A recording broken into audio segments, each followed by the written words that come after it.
World building is scary. Okay, well, maybe it's just scary to me. But I took it on. I pushed through my early struggles. I am building my own world. And there's some things I feared that I learned to overcome along the way. So this is my journey of how I went about building my world. And maybe it can help you figure out how to build yours. The first stage I always do when I try something is researching, learning from others and their experiences. So I started the search, and I found so many things on what not to do. I'm going to focus on what I did, and you can decide if you like this method or not. The first problem I encountered was really getting inside my own head. Where do I even start? Now, some might tell you to start on a macro scale or a micro scale, but I didn't start my world at all in the early stages. I let my brain get excited. I sat up at night and I thought about it in the shower. What excites me, what I want in the world. Not what I shouldn't have in my world, but what I wanted to have in my world. I adored the descriptions of the fire plane from the Dungeon Master's book.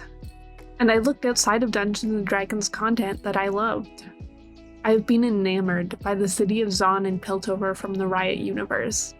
The idea that the upper class literally live above the lower class looking down on them. I looked at the other campaign I was playing that entirely takes place inside a city that I love. And I just fantasized about these things. For me, what excites me is environments, places, and aesthetics. But for you, it might be something else. Find what you're passionate about, what you love, that excites you, then workshop it. There's a phrase in the artist community called steal like an artist. It means to take ideas and inspirations from multiple sources and mash them together. Remix them into a new creation.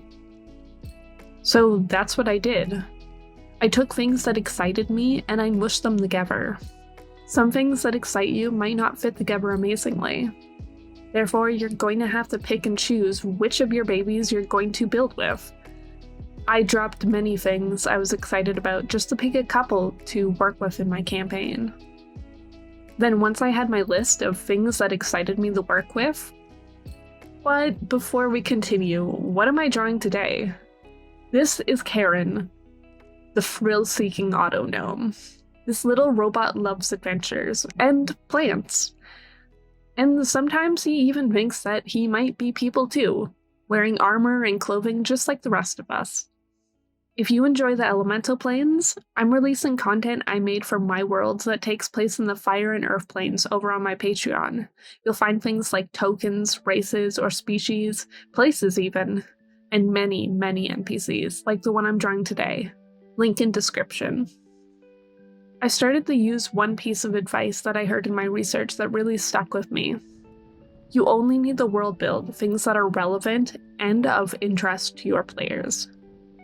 This means what traits my city has doesn't really matter if my players aren't going to find out, or what their politics are like. Anything that the players just won't really touch on. And there's only really one way to know what my players want. I messaged each one of them, one by one, and asked them what they thought. What was fun in Dungeons & Dragons? Mystery? Roleplay? A heist? A long campaign? I already knew they loved roleplay, and I picked them all for that reason. They were all chill, drama-free roleplayers. But even better, it's perfect. They want mystery, and I love mysteries. I don't know if I'll be good at making one, but I'm certainly gonna try. And a long campaign. That's a really good point. How many mini-arcs should I make? I decided on 4, each happening in a different location near the city. I won't go into details as I know some of my players watch my videos and I don't want to spoil anything. But each one requires a certain event to happen to start the next arc, and move on to the next location. But how the events happen, I've left intentionally vague, giving me room to modify and change and plan closer to the dates they'll happen. Okay, so we have how long it'll be, and this can change as well. You know, if things are going too slowly, we can modify the campaign partway through to go faster. If things are going too fast, we can put in more stuff and make it longer. But now, what do I do to make a mystery? So I went back to researching. I found some advice saying that it can be helpful to start at the end and work your way back. But I also love in media, like one of my favorite shows, The Haunting of Hill House, how they give drops of clues throughout the story.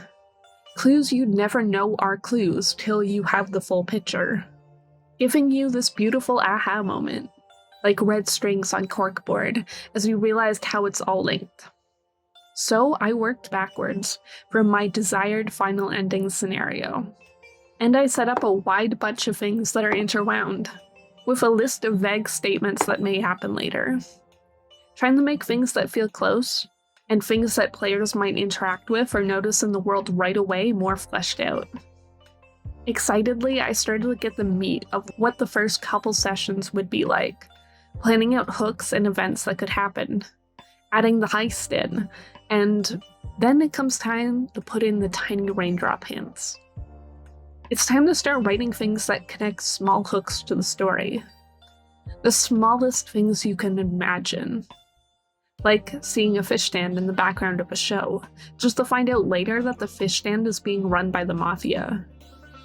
I'm afraid of adding big hints in, to be honest. I already feel like the plot will be obvious, but I won't know till my players figure it out. So I'm continuing to add in small tidbits of information. One possible tidbit of information for each quest, each hook the player wants to take. My theory is that if I don't give giant clues in these side quests, that it won't matter if my players skip some of them, as they'll always get the clue no matter what they do. Though maybe I should add in some red herring clues, to really stop players from just putting it together right away that every bit of information I give them is useful. I think I feel confident in my first homebrew campaign, with just the right mix of planning and leaving things vague, to be built upon later. I have my first arc planned out, but it's open for more things to be added if the players run through it really fast. Either way, only time will tell. So I hope that you can find things that excite you, and take the plunge into building your solo campaign, with a good mix of communicating with players and preparation towards content your players will end up seeing, or just stuff you find fun to make. And if you enjoyed this video, check out this one on what makes moments in D&D so rememberable. Have a fantastic day.